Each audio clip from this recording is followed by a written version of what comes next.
Hidup serba kesederhanaan membuat aku selalu tetap bersyukur lor. Berpenampilan apa adanya, makan apa adanya, hidup dengan apa adanya lor. Jadi diri sendiri itu menurut aku jauh lebih baik ya lor. Kita itu bergaya sesuai kemampuan ya lor. Sekiranya kita tak mampu ya apa adanya saja. Keadaanku ya seperti ini lor. Aku tampil apa adanya. Udah gitu setiap kali aku bikin video ya itulah yang aku sorot keseharianku dan setiap harinya lor. Ya walaupun tak sedikit orang melihatku itu terlihat kumuh terus jorok ya sudahlah itu memang semuanya seperti ini. Mau bagaimana kalian menghujatku ya mau gimana lagi lor. Emang posisiku seperti ini ya apa adanya saja. Soalnya tuh aku mau ikut-ikutan kalian yang serba ada terus serba bisa, aku tuh nggak bisa banget lor. Ya karena aku belum mampu lor untuk bersaing denganmu. Bukan berarti lor aku itu belum mampu terus aku mau bersaing denganmu. Oh tidak. Aku cukup merasa senang lor hidup seperti ini. Aku pun merasa puas. Aku selalu tetap bersyukur apa adanya walaupun aku serba kekurangan. Setidaknya aku masih bisa makan lor. Untuk apa kita itu terlihat mewah lor kalau namun akhirnya kita itu nggak kuat. Nggak kuat menerima mental dan keadaan yang serba kurang lor.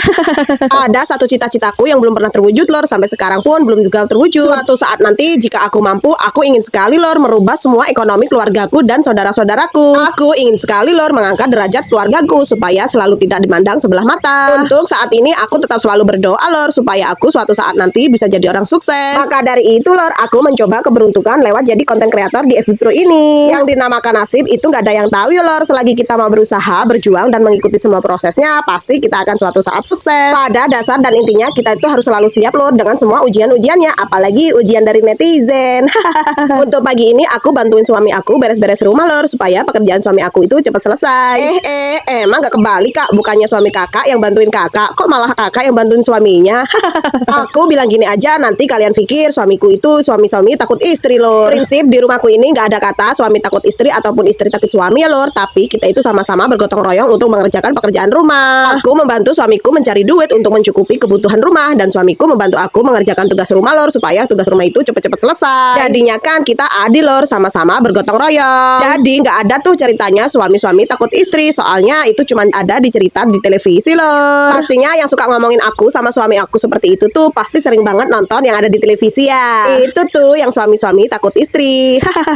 Yang istrinya bekerja di luar negeri terus suaminya di rumah ngurusin anak sama ngurusin rumah lor. Pas waktu dulu aku juga pernah nonton lor, cuman aku cuma sekilas aja nggak sampai selesai. Ya sudah, supaya aku nggak dibilang suami-suami takut istri lagi, sekarang mending aku bantuin suami aku ngangkatin bekas cucian piring ini yang udah dibilasin sama suami aku lor. Keadaanku yang serba dekil kayak gini bisa apa lor? Ingin terlihat estetik di depan kamera? Kayaknya nggak mungkin deh. Gimana netizen nggak membuliku lor kalau ternyata emang keadaanku tuh bener-bener kumuh. Sebenarnya keadaan rumahku itu bener-bener bersih lor. Setiap hari pun aku cuci, aku sapu. Tapi namanya juga rumah legend, jadinya semuanya serba berkaratan terus kotor deh. Umur rumah ini aja sama umurnya suami aku masih bener-bener tua umur rumah ini lor. Padahal ini tuh mulai dari kayu sampai papanya udah pernah aku ganti lor, tapi udah jelek lagi. Pertama kali dulu pas aku tempatin ini tuh bukan papan lor, tapi ini tuh yang terbuat dari anyaman bambu itu loh lor. Kalau semua barang-barangnya ini barang-barang antik ya lor, asli peninggalan dari mbahnya. Dimulai dari ember, baskom, tempat air, wajan, itu semua peninggalan mbah aku ya lor. Ya sudah, daripada aku terlalu kepikiran sama omongan netizen, biarkan saja lah daripada nanti aku jadinya malah naik darah. Supaya kalian semua nonton videoku nggak terlalu lama, aku sudahi dulu videoku sampai sini ya lor. Ketemu lagi di video aku selanjutnya. See you, bye bye.